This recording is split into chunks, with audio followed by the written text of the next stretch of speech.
ദളപതി വിജയുടെ സിനിമാ കരിയറിലെ അവസാന ചിത്രമായ ജനനായകൻ കാണാനുള്ള കാത്തിരിപ്പ് അവസാനിച്ചിരിക്കുന്നു. മാസങ്ങൾ നീണ്ട അനിശ്ചിതത്വത്തിന് ഒടുവിലാണ് വിനോദ് സംവിധാനം ചെയ്ത പൊളിറ്റിക്കൽ ആക്ഷൻ ഡ്രാമ 2026 ജൂലൈ 23-ന് തിയേറ്ററുകളിൽ എത്തിയത്.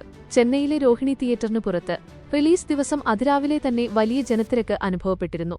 ടിക്കറ്റ് കൗണ്ടറുകൾ അടഞ്ഞുകിടന്നിട്ടും ആദ്യ ദിനത്തിലെ ആദ്യ ഷോയ്ക്ക് ഓഫ്ലൈൻ ടിക്കറ്റുകൾ ലഭിക്കുമെന്ന പ്രതീക്ഷയിലാണ് നിരവധി ആരാധകർ തടിച്ചുകൂടിയത്. വിജയുടെ പേര് ഉറക്കെ വിളിച്ചും സിനിമയെക്കുറിച്ച് ചർച്ച ചെയ്തും തിയേറ്ററിന് പുറത്ത് വലിയ ആഘോഷം തന്നെ നടന്നു. വിജയുടെ രൂപസാദൃശ്യമുള്ള ഒരാളും ആരാധകർക്കിടയിലെത്തിയത് വലിയ കൗതുകമുണ്ടാക്കി. നേരത്തെ ഇത് ദളപതിയുടെ സിനിമയായിരുന്നു, എന്നാൽ ഇപ്പോഴിത് മുഖ്യമന്ത്രിയുടെ സിനിമയാണ് എന്ന ഒരു ആരാധകന്റെ വാക്കുകൾ അവരുടെ ആവേശം വ്യക്തമാക്കുന്നതായിരുന്നു. സിനിമയുടെ ആഘോഷങ്ങൾ ഇന്ത്യയിൽ മാത്രം ഒതുങ്ങുന്നില്ല. സിംഗപ്പൂരിൽ ഒരു വിജയ് ചിത്രത്തിനായി ഒരുക്കിയ ഏറ്റവും വലിയ കട്ടൌട്ട് ജനനായകന് വേണ്ടിയാണെന്ന് സിംഗപ്പൂരിലെ ഒരു സിനിമാ പേജിലെ കുറിപ്പ് വ്യക്തമാക്കുന്നു. 5.5 മീറ്റർ ഉയരമുള്ള കട്ടൌട്ടാണ് മൈ സിനിമാസ് കോസ്വേ പോയിന്റിൽ സ്ഥാപിച്ചിരിക്കുന്നത്. 5.1 മീറ്റർ ഉയരമുണ്ടായിരുന്ന ഗോഡ് സിനിമയുടെ റെക്കോർഡാണ് ജനനായകൻ ഇതിലൂടെ മറികടന്നത്.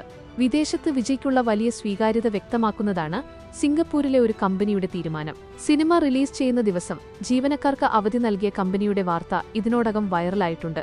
Singapore Thalapathy Vijay fans club പങ്കുവച്ച സർക്കുലർ പ്രകാരം ജൂലൈ 23-ന് രാവിലെ 8 മുതൽ ഉച്ചയ്ക്ക് 12 മണിവരെ ജീവനക്കാർക്ക് കമ്പനി അവധി നൽകിയിരുന്നു. ആദ്യ ഷോ കാണാൻ ജീവനക്കാർക്ക് അവസരമൊരുക്കുന്നതിനാണ് അവധി അനുവദിച്ചത്.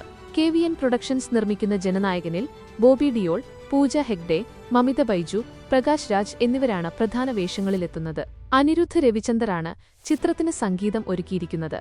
സിനിമയ്ക്കപ്പുറം വലിയ പ്രാധാന്യമുള്ള റിലീസ് കൂടിയാണിത്. പൂർണ്ണമായും രാഷ്ട്രീയത്തിലേക്ക് പ്രവേശിക്കുന്നതിന് മുമ്പുള്ള വിജയുടെ അവസാന ചിത്രമായാണ് ജനനായകൻ കണക്കാക്കപ്പെടുന്നത്.